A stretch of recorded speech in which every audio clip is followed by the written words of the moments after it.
Hello everyone and welcome back to my channel. Dito sa Seryosong Usapan with Kuya Jun.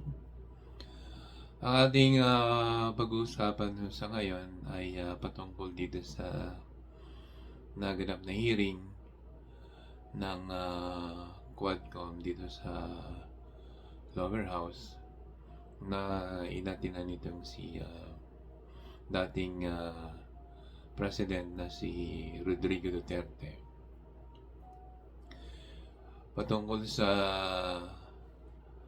nasabing war on drugs at dito sa extrajudicial killing. So, marahil marami na sa inyo, marami na sa atin ang nakapanood sa naganap na hearing sa Quadcom at napanood natin at saksihan ang mga pag-aamin ni Duterte sa nasabing pagpatay, sa mga iniutos niyang pagpatay at sa kanyang pagpapatupad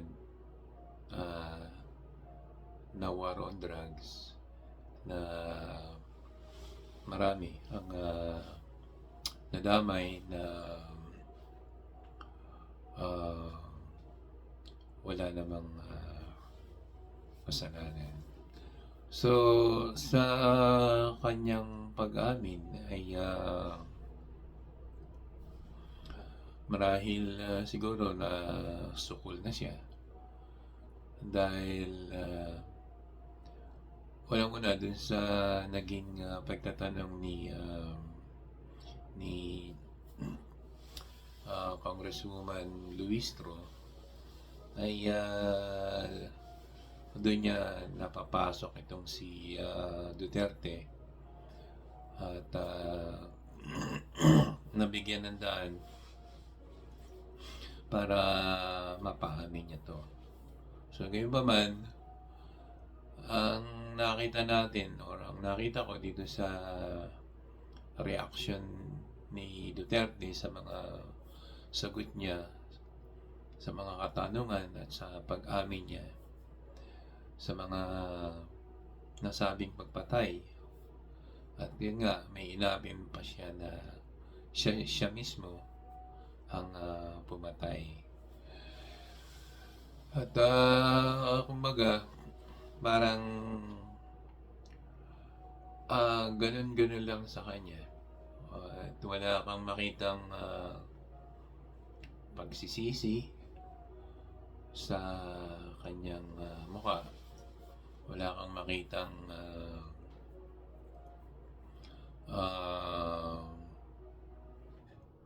na pinagsisisihan niya yung mga ginawa niya na pag-uutos niya sa mga pagpatay at wala din siyang pagsisisi kung yung mga nadamay man ay may kasalanan man o wala. So, kung tutusin sa bilang ng mga taong napatay dyan sa nung palang bilang mayor pa siya ay talagang marami na siyang ipinapapatay. Sinasabi niya nung mayor pa siya na ang mga ipinapapatay niya ay yung mga kriminal, mga adik, mga ganun. Yung sinasabi niya na ipinapapatay niya nung mayor pa siya sa Davao. Ngunit, paano mo paano mo paniniwalaan na ang sinasabi niyang ipinapapatay niya ay puro kriminal? Samantalang meron ngang isiniwalat itong si Las Cañas at itong si Matubato na may pamilya siyang ipinapatay, na idinamay niya yung 5 taong gulang na bata, yung buntis na ina, yung 2 katulong, tsaka yung 2 matanda. So, paano niya sinasabing ang ipinapapatay niya ay mga kriminal? Paano yun? Yung pamilyang yun na ipinapatay niya. Doon mo makakita kung gaano siya kawalang ya at kung gaano siya kademonyo. Ultimong buntis, ultimong 5 taon ng gulang na bata ay ipinapatay niya. At sa pag-amin niya ay parang proud pa siya. Parang pinagyayabang niya na talagang inutos niya yan. At bukod pa doon, yung sa napatay na reporter, na yung Jun Pala, isa pa yun na siya ang tinuturo na siya ang nagpapatay. At yung mga sagot nitong si Digong, may payabang pa na talagang pinagyayabang niya na iniutos niya at pinagyayabang niya na may pinatay siya. Maging nung umupo na siyang presidente ay lalo niyang ipinagyabang na talagang inamin niya na iniutos niya doon sa mga kapulisan na kung kailangan na ihikayatin yung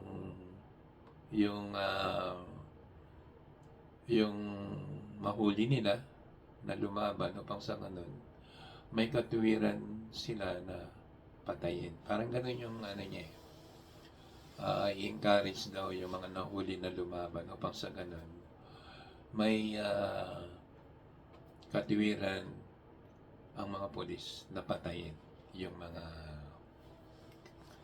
mga nahuli man yan na drug addict o maliliit na puser, parang gano'n. So, kumbaga sa kanya, ang buhay ng tao ay parang wala lang, kumbaga, wala siyang pakialam. Kasi sabi nga niya, yung mga nadamay dyan sa pagpapatupad niya ng war on drugs kuno, na sinasabi niyang I hate drugs. Sabi nga ni Asierto at ni Trillanes, yung sinasabi niyang war on drugs ay peke lang yun. Kasi siya mismo, ang mga kaibigan niya ay mga big time drug lord. Siguro naman narinig yun na kung sino yung mga yon. At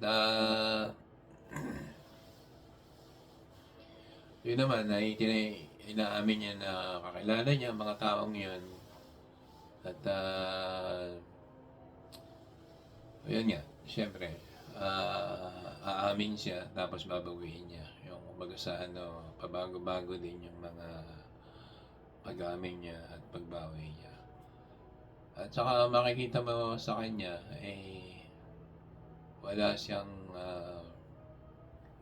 pagsisisi na makikita kung doon man sa mga napatay na walang kasalanan ay wala kang man lang makita sa kanya na pinagsisisihan niya 'to o ano, o humingi man lang ng kapatawaran, kahit duman lang sana sa mga taong nadamay na walang kasalanan. Pero wala kang makikitang gano'n sa kanya, eh. Ang makikita mo sa kanya, sa mga bawat sagot niya at sa pag-aamin niya, ay talagang proud pa siya. Talagang pinagyayabang niya na siya ang utos na nagpapatay at siya yung mismo na pumatay. At yun nga, pinagmamalaki pa niya na laro daw niya yon. Kaya, kumbaga, ang ano niya, parang pinaglalaruan lang niya yung batas kaya dahil hindi niya sinusunod ka na yung sinasabi sa batas, at ang sinasabi niya ay laro daw niya yon. So doon natin makikita kung gaano siya kayabang at yung mga pinagyayabang pa niya, ang lahat na yon, na maraming nadamay, maraming nagbuwis ng buhay dahil lang sa kanyang pangsariling minimiti na ayun na nga, sabi nga ni Trillanes na maraming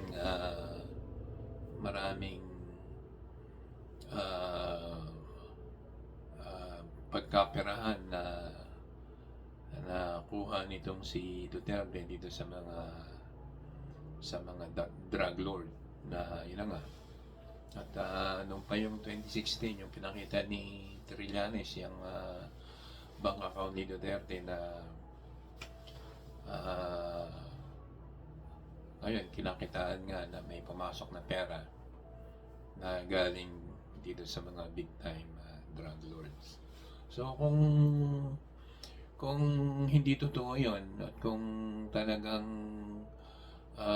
patutunayan niya na walang katotohanan, ay bakit ayaw niyang pumirma dun sa waiver para mabuksan yung account niya at may pakita niya na walang katotohanan yun. At saka isa pa, para makasuhan niya tong si Trillanes dahil paninira yun, paninirang puri yun sa ganong ginawa ni Trillanes. Kung mapatunayan ni Digong na walang katotohanan, 2016 pa yun bakit hindi niya makasuhan dito si Trillanes?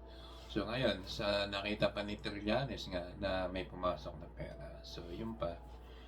At lalong nanggagalay dito si Digong at ayun nga, kunwari sasabihin niya pipirmahan niya yung waiver, pero nang lumawan, binabawi na niya at kung ano ng kondisyones na sinasabi niya. So sa nakita natin dito kay Digong, maraming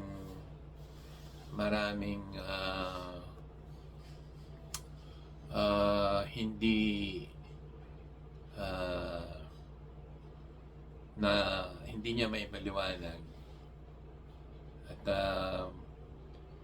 kanyang pinapasinungalingan. Actually, maraming kasinungalingan siyang sinabi diyan sa naganap na hearing. At yun, pabago-bago yung kanyang mga sinasabi at trasabante, kumbaga. At yun na nga, kung talagang malinis siya at kung talagang wala siyang connection sa mga big time drug lord, doon pa lang pirmahan niya yung waiver ng bangko para may pakita na hindi totoo yung ibinibintang sa kanya ni Trillanes. At saka isa pa, bakit naman gagawin ni Trillanes yun kung wala siyang sapat na batayan? At saka yung sa isang banda, yung ginagawa ni Trillanes ay nakakatulong din sa dito sa pag-iimbestiga ng Quadcom kasi si Trillanes lang yung talagang pinanindigan niya yun eh. At handa siyang sagutin kung ano man yung ika-counter sa kanya ni Duterte. So hanggang dito na lang at medyo nandito tayo sa trabaho at eto, siningit lang ho natin ito. Yun, maraming salamat and thank you for watching and hope to see you next time. God bless. Bye.